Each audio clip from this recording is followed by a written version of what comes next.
Welcome, everybody. Thanks so much for being here. My name is Dayal. I'm here with Acyuta and Kishor Chandra. We're the crew, and we're here with our live virtual studio audience. Tune in on Zoom through our Rise platform on the Bhakti Center. This is Spirit Matters. So glad that you are here and tuning in.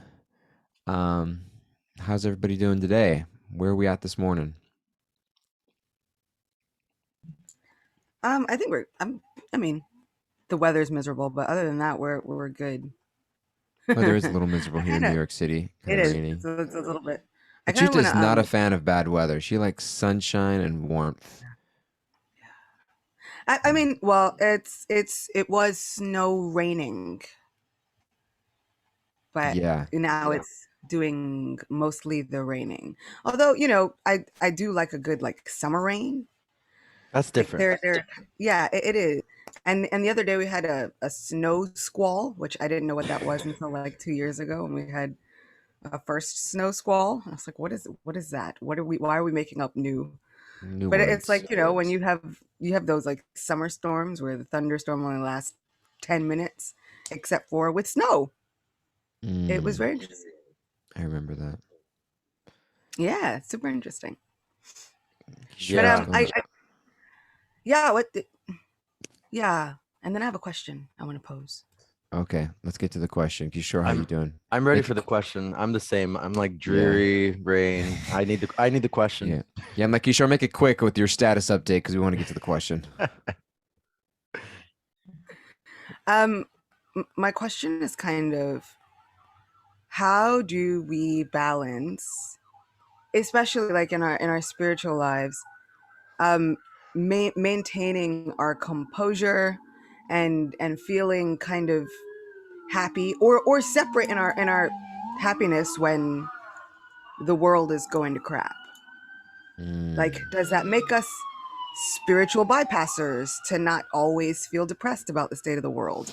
Does that make us escape artists if we're able to separate, okay, these are my feelings and this is what I'm going through, this is what the world is going through, and somehow I'm still okay? Like, it's like one of those questions. Are we allowed to be happy when, mm, like, with our own situations and our own progress and spiritual life, etc., in our regular life, when there's so much else going on?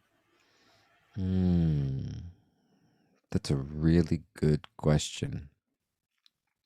Are we allowed to be happy when there's really so much, basically, when there's so much suffering in the world and so many things are um, in a rough place for a lot of people?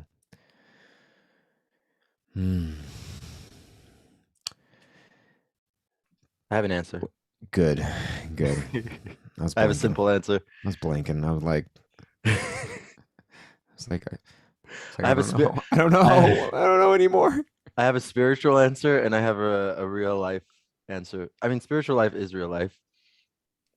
My spiritual answer is that I'm just remembering this verse, padam padam vipadam natesham, which is that the material world is full of danger at every step. And actually, the goal of the spiritualist is not to be involved in that danger, right? We have a higher goal. We're going somewhere else. We're going to a different place. And I think that as a baseline to kind of just accept that the material world specifically, like is dangerous and fearful, and there's a lot of suffering. I know it sounds kind of bleak, but like actually if you read our philosophy, that's what it's saying. It's like if you're constantly looking for happiness, Prahlad Maharaj is saying, in that which has already been chewed over and over and over again, right? Like that which is just like people have already tried this stuff, just like finding happiness in this material stuff. It's just not going to work, it's kind of a recipe for disappointment. And I can expand on that more, and I want to hear all your thoughts. And my real life experience answers. I remember I used to be a social worker for many years, and I had to grapple with that question a lot because there was pain and suffering on a daily basis every single hour that I was at work, because I was working in eviction prevention in New York City. So basically helping people who were about to be evicted from their homes, by being their representative or their advocate in court. Because at that time, now it's different, but at that time there was no right to counsel for people going to housing court. So basically what was happening was that all these, people from low income places and sectors in New York City were being sent to housing court. And a lot of the times it was like evil landlords going through loopholes to try and get people out of rent controlled or rent stabilized apartment to turn them into luxury developments. Like a lot of the time it was that. There was also times where people just like weren't paying their rent. But also, it's like, well, why weren't they paying their rent, or why, all these questions. Anyway, to make a long story short, it was a lot of suffering, like every day, like 8 a.m. to 7 p.m. And I always had this question to my boss, actually, because I was really, really what's the word, perturbed, and it was really affecting me on a negative level. Like, am I allowed to be happy? Like, I can't. This is it was really following me home, actually. Like, I was constantly thinking of my clients. I was constantly in a state of anxiety because I was just like really in going into dark places. Like, the world is just garbage, like if people really knew like what is going on and how all of this works and all this stuff. I was getting really cynical and really depressed, actually. And my boss gave me a very interesting piece of advice, and she told me, she was just like, do you know why I hired you? I was like, no, I don't know. I don't know why you hired me. Because it's not like I had any social work advice, social work experience in the past. I had other types of experience. And she told me that um she gave me like very spiritual advice, actually. And she was like, a red flag that I have for hiring people is that when people come in looking for the job, um kind of with this happy go lucky, like, I want to help the world, I want to save people, I just want to feel good about, like helping the world and saving people. She was like, that's an immediate red flag. And I was like, really? I was like, why? And she was like, because it's not rooted in reality. And she was like, and it's not sustainable, because eventually you're going to realize that like what we are doing is constant upkeep. It's the state of the world. It might not change in our lifetime. And it's not work that's going to be like congratulated every step of the way. And so really when you're going in with this mood of just like everything is happy and I just want a happy ending to all of this, in the and my spiritual purport to that is like in this material world, right? Like, she was being very spiritual. She might not have known it. And she was like, if that's kind of the mood that people are going in with, then they're not going to make it. She was very, very clear. She was like, they're not going to make it in this job. They're going to burn out. They're going to get sad. They're going to get depressed. And I was like, okay. I was like, wow. She's like, we kind of just have to like bite the bullet and accept that it is what it is. And I'll stop talking because I've been talking for a while, because I really want to hear from you, Dayal, and from you, Acyuta. But for me, at least, that really spoke to me, and it really changed my vision of the world. And then, of course, coming into bhakti and really understanding material versus spiritual nature, that we're kind of, by being in the material world, by existing in this material world, there's kind of this like unsigned contract, in a sense. Like we think we never signed it, but we did. It's like in our memory of this life, we're like, I didn't sign a contract, but it's like, you did. And there's a certain nature of the material reality that like we kind of have to just accept, like it is what it is. And I know that might sound a little bleak, so I'm not sure if that's helpful, but it actually helped me because it made me realize like this is what we're living in, and there might not be a happy ending in my lifetime. And rather than approaching it as like everything has to work out for everyone in the end, can I approach it rather with this mood of like, this is the upkeep, this is the dirty laundry, these are the dishes, these are the things that I just can't have to constantly keep on doing in life, regardless of the fact that I might wake up the next day and there might be a pile of dishes and I might be angry at whoever put the pile there. But it's like, I got to do it, you know? Yeah, thank you for that really personal story, Kishore, and um, making it very real, 100%. Um, I I studied social work for a year at Hunter College, and I had an intern as well. I did an internship at a foster care agency in Brooklyn for a year, and during my studies there, I there was there were these like featured books in the library for people in the field, and one of them was on this concept of compassion fatigue. Um, Compassion fatigue, which is this concept. I was looking up like a definition. Um, it's a condition characterized by emotional and physical exhaustion, leading to a diminished ability to empathize or feel compassion for others, often described as a negative cost of caring. Or another way of defining it is compassion fatigue as a term that describes the physical, emotional, and psychological impact of helping others, often through experiences of stress or trauma. And it affects a wide range of caregivers and professions. And so oftentimes it's people who either work in therapy or maybe people who are in the medical field, people who work in emergency first responders. Sometimes it can range in political fields. Um, but this idea of like, and I think the things that were coming to my mind immediately was first and foremost your answer to your question, as you to go, is that I think beyond even like should I be happy or not, I believe we always have a responsibility to take care of ourselves. I mean, happiness, we can look into happiness and like what is happiness? And like as spiritualists, we have our own understanding of like what makes us happy, you know?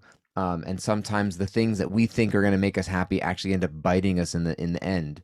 And so it's like actually having what is an understanding of what makes me happy, and the things that generally genuinely make me happy on a spiritual level are things that will naturally impact others in a positive way. And as spirit souls, our dharma to serve and to want to give to others is our greatest source of happiness. So it's like our happiness, my personal material happiness often can come in conflict with others, but my spiritual happiness is naturally something that doesn't. And so I think that's another conversation of like what is happiness. But separate from that, just the responsibility to take care of myself is always something that I hold. And so because my ability to do whatever I want in the world is contingent upon that, and we live in a world that, compassion aside, we have way more information than we are designed or built for. You look at social media as an example. Like, I'm not meant to care what 1,000 people think of me. Like, it's just not built into the human physical psyche. We're meant to live in communities that are capped out at a certain point based off of geographic limits. But now it's like all of a sudden, like, I'm not supposed to have 10,000 people looking at something that I post on social media. I'm not supposed to have, 80 comments to something that I said.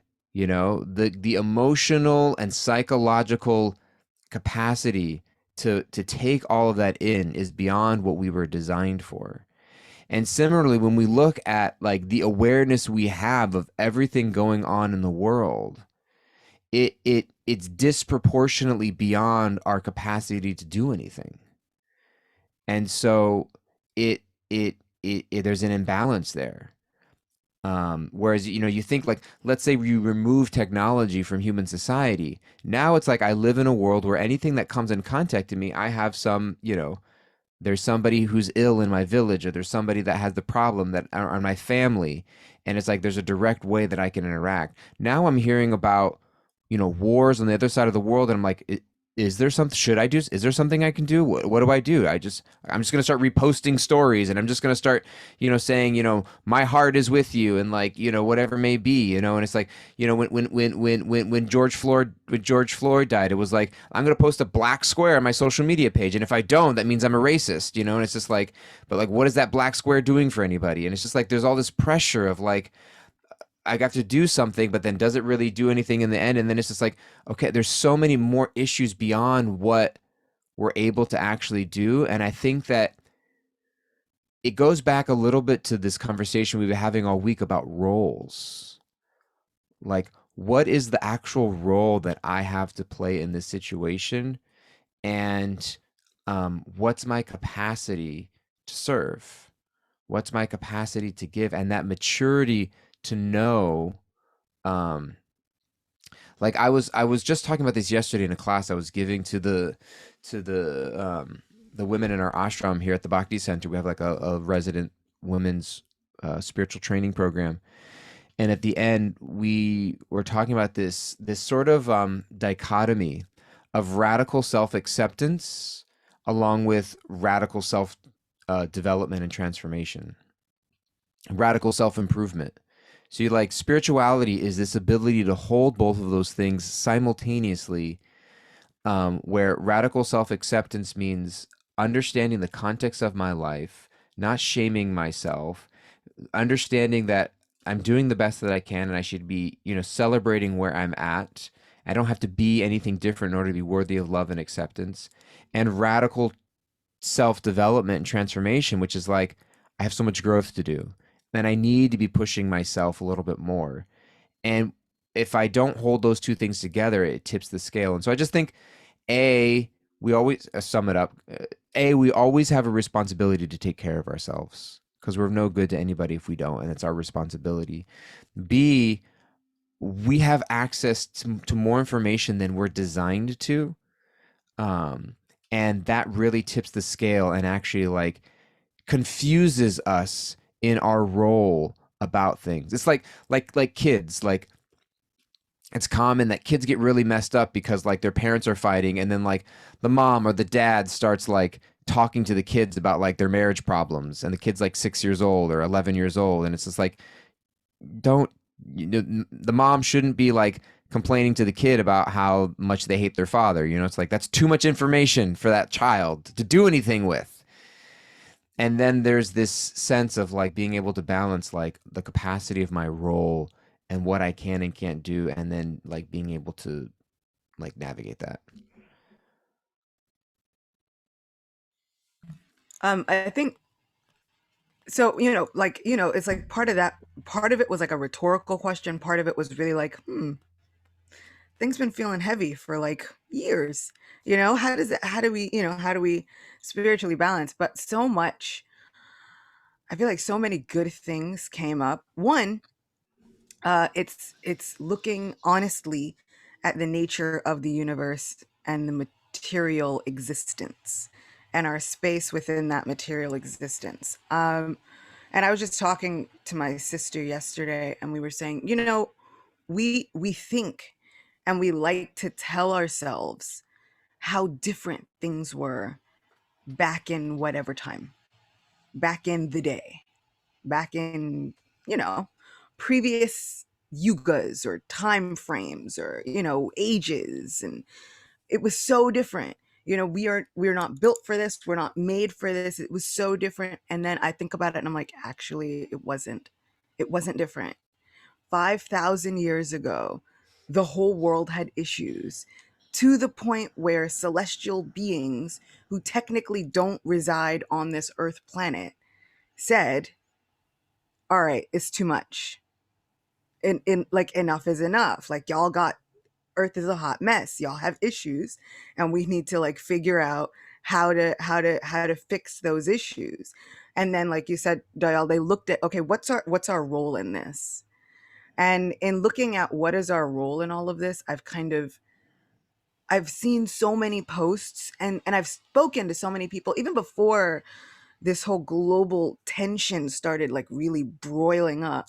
I was speaking to people and they were going through situations in their lives, and I was saying, well, one thing is we can always pray. And then I've been hit several times with this feeling of that's it. That's all I can do is pray. That's all. And I'm like, whoa, what are we believing in? What are we doing in our spiritual lives every single day if we don't have faith in what we're preaching? We need to have faith that those prayers are actually really truly some of the best things we can do. I can't control any global conflict. I can't control anything. Like you said, Kishore, it's like, I can't even control whether this eviction hearing will go well or in your favor or not. All I can really do is help keep the ball rolling, help keep you going, and pray.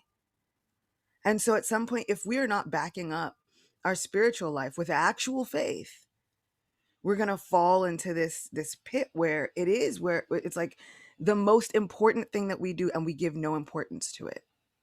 It's like, yeah, well, I mean, I guess I could pray, but I should be doing something more than that. What more than that? What is the more than that?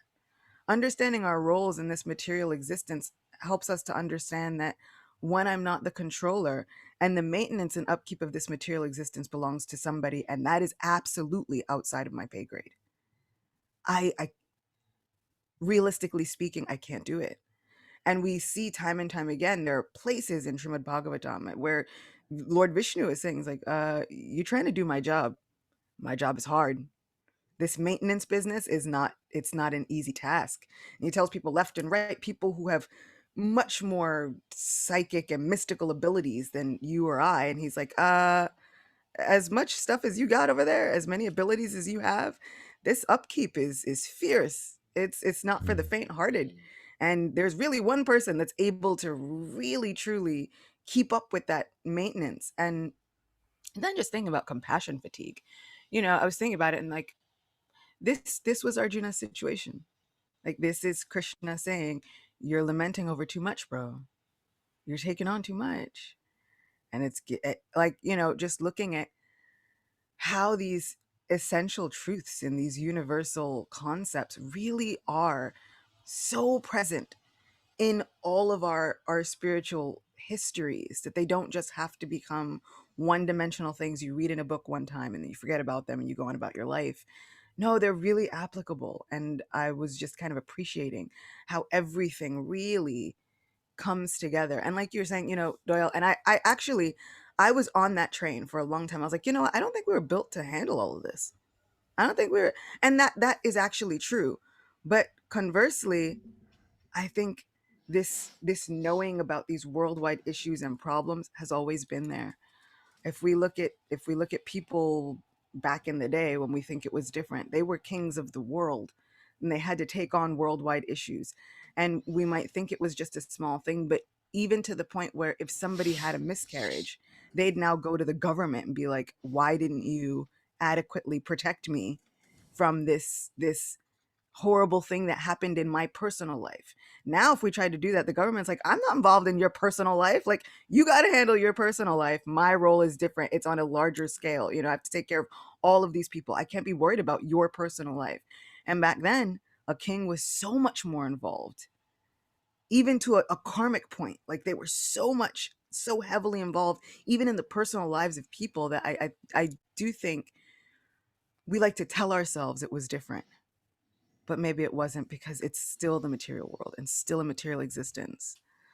What helps me is knowing that all of this was actually not meant for any of us, right? The truest home for every single one of us, bad people, good people alike, is outside of this jail prison like existence that has us all wrapped up.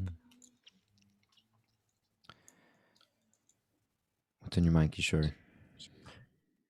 I'm just thinking about in Bhagavad Gita, in the first couple of chapters and throughout, there's this really big push for Krishna to help Arjuna understand about contentment of the self and being content within the soul. And this very simple instruction, which sounds so simple but is so difficult, right? That you have the right to perform your actions, but you don't have the right to the results of your actions. And I think that that's something that sounds great. It sounds like when you hear it, it's like, oh yeah, cool, amazing. But an actual lived reality, it's like, can I find contentment and happiness from a deeper place that is not based on my pseudo, control of what I think I have control of, but I actually don't have control of, because I think a lot of the compassion fatigue in my personal experience, a lot of that compassion fatigue in my job, a lot of the compassion fatigue that probably people are feeling in the world is this lack of control. Like Achuta was saying, it's like I have no control of what happens in the global situation. Like I actually can't. And it's interesting because when I heard Achuta say that, it's and I feel like this is where we get at odds a little bit with like maybe social justice and this kind of stuff, because I feel like sometimes there is a rhetoric, especially like US rhetoric. It's very like, yes, you can, and like your voice matters, and like everyone's vote counts, and like all of this stuff. And I feel like that's a very interesting like thing to explore, because I don't think that I think that people's voice matter, and I think that like saying who you are and standing up for yourself, like I agree with all of those things. But I feel like when I know that the seemingly unsigned contract is that actually things are not in my control.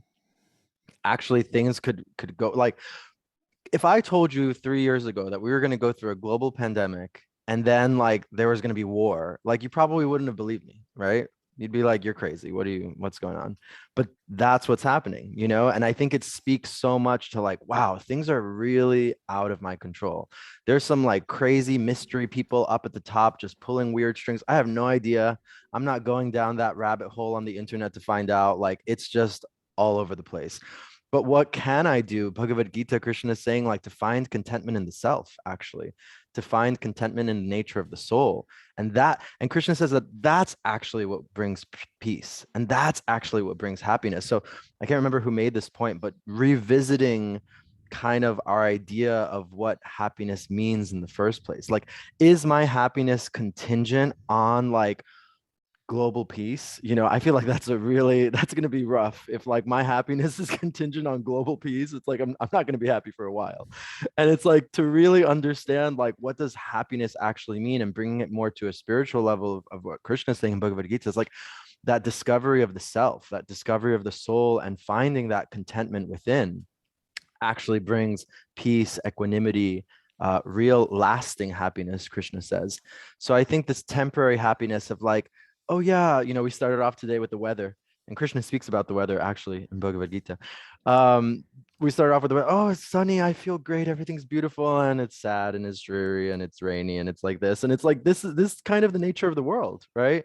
And Krishna actually says this, that it's like the disappearing seasons of summer into winter. Like it just goes up and it just goes down, and this is kind of the nature of the material world. So it's like I feel like the more that we can accept that, and the more that we go within and try to find that deep sense of happiness and contentment within, the more, not the more that we'll be disconnected from the world, but actually that will prepare me to be able to really be compassionate, you know, and not experience compassion fatigue, because we'll be able to connect from people. And I can't remember who told me this. Oh yeah, it was Janavi's father. Janavi's father was saying that like when we're really connected to source, to Krishna, to my soul, that actually it's unlimited, because Krishna is unlimited. So my ability to serve, my ability to be there will actually be unlimited. And it's hard to believe that, but when you think of saints in our movement, when you think of Srila Prabhupada and everything that he did, when you think of some of the swamis in our movement, of our spiritual teachers, it's like I ask myself this. I was like, how do they do what they do? How did Srila Prabhupada do what he did? You know, it's like I could never do that. And the answer is very clear. I'm not connected to that deeper reality. I'm trying. I'm like struggling to connect to that deeper reality. But Srila Prabhupada and all these saints are on such a different level, where it's like that energy, that compassion was unlimited, you know? And if I'm trying to get fuel from a limited place, it's going to run out. My compassion's going to run out. So I think that more and more it's like, how do I just listen to Krishna, and how do I try to go to that place of deeper meaning, deeper contentment, deeper happiness? Yeah, Hmm. that's what's on my mind. That's a beautiful point. I love that, and I'm gonna share a closing thought, and then we're gonna invite Kimberly to share with us some of our takeaways. But that's exactly where my mind was going, and also based off what you said, Achyuta, from the Bhagavad Gita, is that Arjuna's dilemma or bewilderment was from the place of it was something very similar. He was overwhelmed and bewildered by this imminent suffering, a war, and it was the feeling of like I have to fix it. I'm alone. And the whole Gita wasn't a change in any course of action, but it was just do it, just remembering that I'm with you. And I think that when we face the problems of the world on our own, naturally it's overwhelming because it's beyond our scope. And I think all that Krishna is asking us to do is like invite me into the equation and let's partner together. However much you plow forward to try to help things, or however much you hold back and just like work locally or just in your own personal life and transformation, like let's partner together. And to the degree that I'm partnering together, to that degree I feel peace and contentment. And the degree that I feel alone, it can feel overwhelming and beyond my scope. And so that's something that I'm taking away with. And I want to hear Kimberly, what do you got for us today, Kimberly? We're walking away with.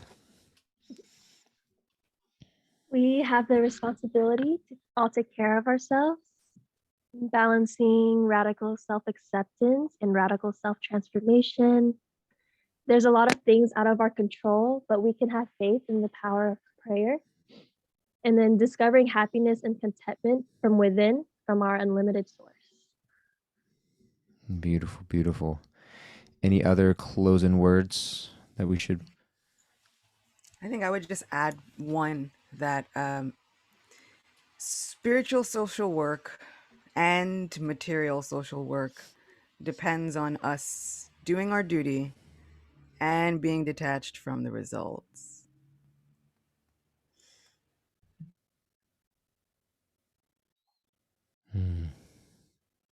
Hard stuff.